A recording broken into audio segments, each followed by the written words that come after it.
এইভাবে পার্শে মাছ রান্না করলে খেতে কিন্তু দারুণ লাগে। গরম গরম ভাতের সঙ্গে একদম জমে যায়। নমস্কার বন্ধুরা, আমি সুচরিতা। আমার রান্নাঘরে তোমাদের সকলকে স্বাগত জানাই।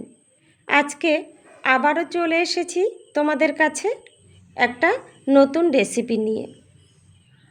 আজকে আমি তোমাদের সঙ্গে পার্শে মাছের তেল ঝাল রেসিপিটা শেয়ার করে নেব। প্রথমেই দেখো, এই রেসিপির জন্য আমি একটা মশলা রেডি করে নেব। সেজন্য একটা বাটি নিয়েছি। এই বাটির মধ্যে 2 চামচের মতো হলুদ সর্ষে নিয়ে নিলাম, আর 1 চামচের মতো পোস্ত নিলাম। কতগুলো কাঁচা লঙ্কা নিয়েছি। লঙ্কার পরিমাণটা তোমরা তোমাদের পছন্দ মতো নেবে, যেমন ঝাল খেতে পছন্দ করো সেই হিসাবে লঙ্কা দেবে। একটু লবণ দিলাম, আর দেখো একটু জল দিয়ে দিলাম। এখন এটা ঢাকা দিয়ে রেখে দেব 5 মিনিটের মতো। 5 মিনিট পর অফ ক্যামেরায় আমি মশলাটা বেটে নিয়েছি। এদিকে দেখো, আমি 8টা পার্শে মাছ কেটে ধুয়ে পরিষ্কার করে নিয়েছি। এখন এই মাছের মধ্যে পরিমাণ মতো লবণ দিয়ে দিলাম, আর পরিমাণ মতো হলুদ গুঁড়ো দিয়ে দিলাম। এখন এই লবণ আর হলুদ গুঁড়োর সঙ্গে মাছগুলো খুব ভালোভাবে মেখে নেব।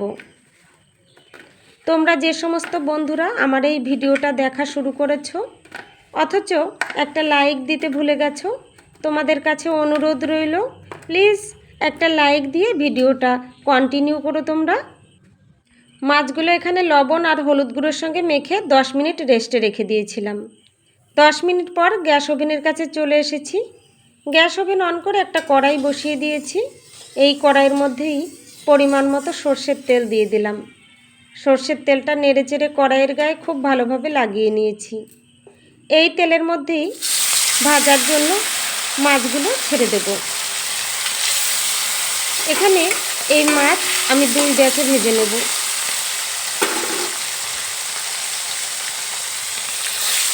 প্রথম ব্যাচে ভাজার জন্য আমি এখানে 4টে মাছ দেব। মাছগুলো ভাজা হতে থাক, ততক্ষণে আমি তোমাদের একটু দেখিয়ে দেব। এখানে আমি একটা মশলা রেডি করে রেখেছি। কি কি মশলা আমি নিয়েছি সেটা একটু তোমাদের দেখিয়ে দিচ্ছি। এখানে একটা বাটি নিয়েছি। বাটির মধ্যে 1/2 চামচের মতো গোটা জিরে নিলাম, 2 টুকরো আদা নিলাম, আর 5-6 কোয়া রসুন নিয়েছি। এই মশলাটা অফ ক্যামেরায় বেটে নিয়েছি। আবার চলে এসেছি গ্যাস ওভেনের কাছে। মাছের এক সাইড ভাজা হয়ে গেছে। এই মাছগুলোকে খুব সাবধানে উল্টে দেব।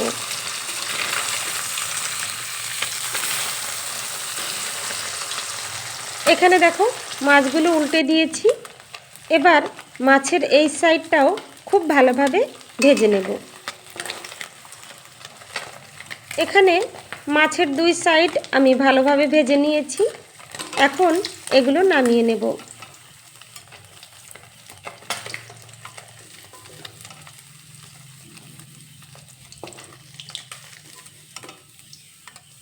এখানে দেখো প্রথম ব্যাচের মাছ আমি ভেজে নামিয়ে নিয়েছি।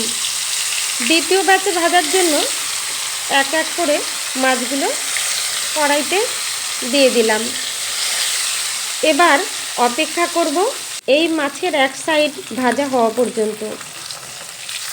এখানে দেখো মাছের এক সাইড ভাজা হয়ে গেছে। মাছগুলোকে আমি উল্টে দিলাম। এখন মাছের এই সাইডটা ভাজা হওয়া পর্যন্ত অপেক্ষা করব। দেখো মাছের এই সাইডটাও ভাজা হয়ে গেছে। এবার এই মাছগুলোকে নামিয়ে নেব।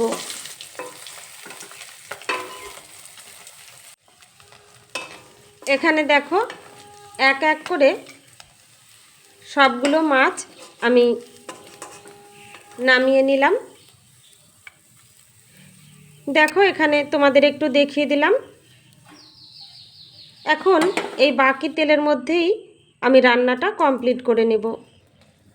এই তেলের মধ্যেই ফোড়ন দিলাম একটা শুকনো লঙ্কা আর হাফ চা চামচ কালো জিরে। ফোড়নটা হালকা ভেজে নিয়ে এর মধ্যে বাটা মশলা দিয়ে দিলাম। যে আদা রসুন আর জিরে বেটে রেখেছিলাম সেটা দিয়ে দিলাম। বাটা মশলাটা একটু নেড়ে চেড়ে তেলের সঙ্গে মিশিয়ে নেব। গ্যাসের ফ্লেম লো টু মিডিয়ামে আছে। লো টু মিডিয়াম ফ্লেমে ততক্ষণ রান্না করে নেব যতক্ষণ না আদা রসুন আর জিরের কাঁচা গন্ধটা চলে যাচ্ছে। এখানে দেখো বেশ কিছুক্ষণ রান্না করে নিয়েছি। আদা জিরে আর রসুনের কাঁচা গন্ধটা চলে গেছে। এখন এর মধ্যে যে সর্ষে পোস্ত আর কাঁচা লঙ্কা বেটে রেখেছিলাম সেই বাটা মশলাটা দিয়ে দিলাম। পোস্ত বাটার বাটিটা ধুয়ে একটু জল দিয়ে দিলাম। একটু নেড়ে চেড়ে নেব। বাটা মশলাটা তেলের সঙ্গে ভালোভাবে মিশিয়ে নেব।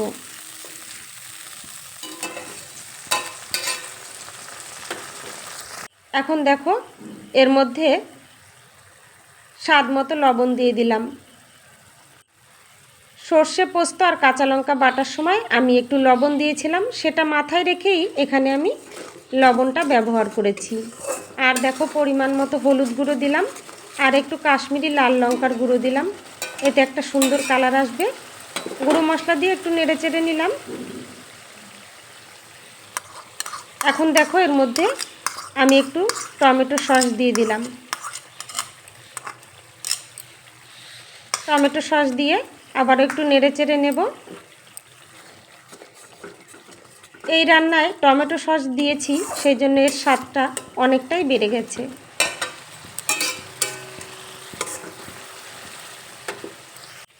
এবার ঢাকনা দিয়ে ঢেকে দিলাম। ঢাকনা দিয়ে ঢেকে মশলাটা ভালোভাবে কষিয়ে নেব। মাঝে দেখো একবার ঢাকনা তুলে একটু নেড়ে চেড়ে নেব যাতে মশলাটা কড়াইতে লেগে না যায়।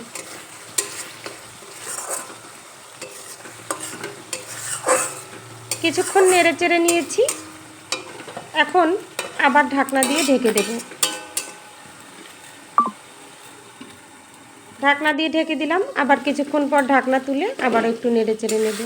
এইভাবে মোট 8-10 মিনিটের মতো আমি মশলাটা খুব ভালোভাবে কষিয়ে নিয়েছি। তোমাদের একটু দেখিয়ে দিলাম। দেখো মশলাটা একটু দানা দানা হয়ে গেছে আর মশলার থেকে তেল ছেড়ে দিয়েছে। এতে বুঝতে হবে মশলাটা খুব ভালোভাবে কষানো হয়ে গেছে। এখন এর মধ্যে গরম জল দিয়ে দিলাম। পরিমাণ মতো গরম জল দিয়েছি। জলের পরিমাণটা তোমরা তোমাদের পছন্দ মতো দেবে, যেমন ঝোল রাখতে চাও সেই হিসাবেই জল দেবে। এখানে গ্যাসের ফ্লেম বাড়িয়ে দিয়ে ঝোলটা 2-3 মিনিটের মতো ফুটিয়ে নেব। আমার এই রেসিপিটা যদি তোমাদের ভালো লাগে বন্ধুরা, তাহলে একটা লাইক দিয়ে ভিডিওটা শেষ পর্যন্ত দেখো তোমরা। দেখো ঝোলটা 2-3 মিনিটের মতো ফুটিয়ে নিয়েছি। এখন ভেজে রাখা পার্শে মাছ এই ঝোলের মধ্যে দিয়ে দিলাম। মাছগুলো দিয়ে হালকা করে মাছগুলো একটু নেড়ে চেড়ে ঝোলের সঙ্গে মিশিয়ে নিলাম। এই সময় 4টে কাঁচা লঙ্কা দিয়ে দিলাম, এতে একটা সুন্দর ফ্লেভার আসবে। এখন গ্যাসের ফ্লেম মিডিয়ামে করে দিয়েছি। এবার ঢাকনা দিয়ে ঢেকে দিলাম। 5-6 মিনিটের মতো রান্না করে নিয়ে ঢাকনা তুলে দিলাম। রান্নাটা এখানে আমার রেডি হয়ে গেছে। আমার এই রেসিপিটা যদি তোমাদের কাছে খুব ভালো লাগে বন্ধুরা, তাহলে তোমাদের বন্ধুদের সঙ্গে অবশ্যই ভিডিওটা একটু শেয়ার করে দিও। রেসিপিটা তোমাদের কাছে কেমন লাগলো সেটা অবশ্যই কমেন্ট বক্সে কমেন্ট করে জানিও। গ্যাসের ফ্লেম বন্ধ করে দিয়েছি। রান্নাটা আমার রেডি হয়ে গেছে। 2 মিনিটের মতো ঢাকনা দিয়ে ঢেকে স্ট্যান্ডিং টাইমে রাখার পর আবার ঢাকনা তুলে দিয়েছি। এখন এটা পরিবেশন করে দেব। দেখো পরিবেশন করে দিয়েছি। দেখতে কতটা লোভনীয় লাগছে, খেতেও কিন্তু দারুণ লেগেছিল। তোমরা যে সমস্ত নতুন বন্ধুরা আমার এই ভিডিওটা দেখছো, তোমাদের কাছে অনুরোধ রইল আমার চ্যানেলটা সাবস্ক্রাইব করে পাশে থাকা বেল বাটনটা প্রেস করে রেখো। এতে করে আমার রান্না করা রেসিপিগুলোর নোটিফিকেশন সবার আগে তোমাদের কাছে পৌঁছে যাবে। তোমরা তোমাদের সময় সুযোগ মতো দেখে নিতে পারবে। অনেক ধন্যবাদ বন্ধুরা আমার এই ভিডিওটা শেষ পর্যন্ত দেখার জন্য আর আমার পাশে থাকার জন্য। আজকের মতো এখানেই শেষ করছি। আবার চলে আসবো তোমাদের কাছে অন্য আর একটা নতুন রেসিপি নিয়ে।